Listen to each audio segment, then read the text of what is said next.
નમસ્કાર, આપ જોઈ રહ્યા છો સ્પાર્ક ટુડે ન્યૂઝ. દાહોદ જિલ્લા લીમખેડા તાલુકાનો ઉમરીય ડેમ 82.20% ભરાઈ ગયો છે. ડેમની કુલ સપાટી 280 મીટર છે, જ્યારે હાલની પાણીની સપાટી 278.95 મીટર પર પહોંચી ગઈ છે.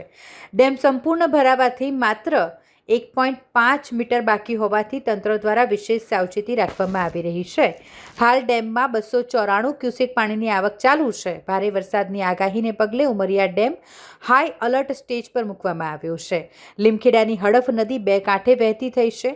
હડફ નદીના કાંઠા વિસ્તારમાં આવતા 10 ગામોને એલર્ટ કરવામાં આવ્યા છે. પટવાણ, ટીંબા, આંબા, ચેડિયા અને અગારા ગામોના નાગરિકોને સાવચેત રહેવા સૂચના આપવામાં આવી છે. કુણઘા, નીનામાના ખાખરિયા, પરમારના ખાખરિયા, અંધારી અને પાડોળા ગામોને એલર્ટ કરાયા છે. નદીના તટ કે તેની નજીક અવરજવર ન કરવા માટે વહીવટીતંત્ર દ્વારા તાકીદની સૂચના આપવામાં આવી છે.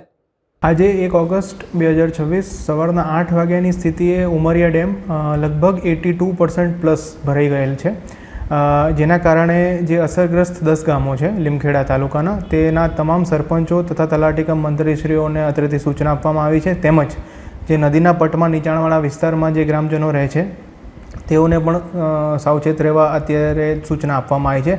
અને જો હજી વધુ સ્તર વધશે તો તેઓને સ્થળાંતરિત કરવાની કાર્યવાહી પણ તંત્ર દ્વારા કરવામાં આવશે. તેમજ તમામ લાઇન ડિપાર્ટમેન્ટ જેવા કે નાની સિંચાઈ, R&B, ફોરેસ્ટ, પોલીસ અને પંચાયત વિભાગ સાથે સંકલન કરી અને ઝીરો કેઝ્યુઅલ્ટી અપ્રોચ સાથે વહીવટીતંત્ર કામગીરી કરી રહ્યું છે.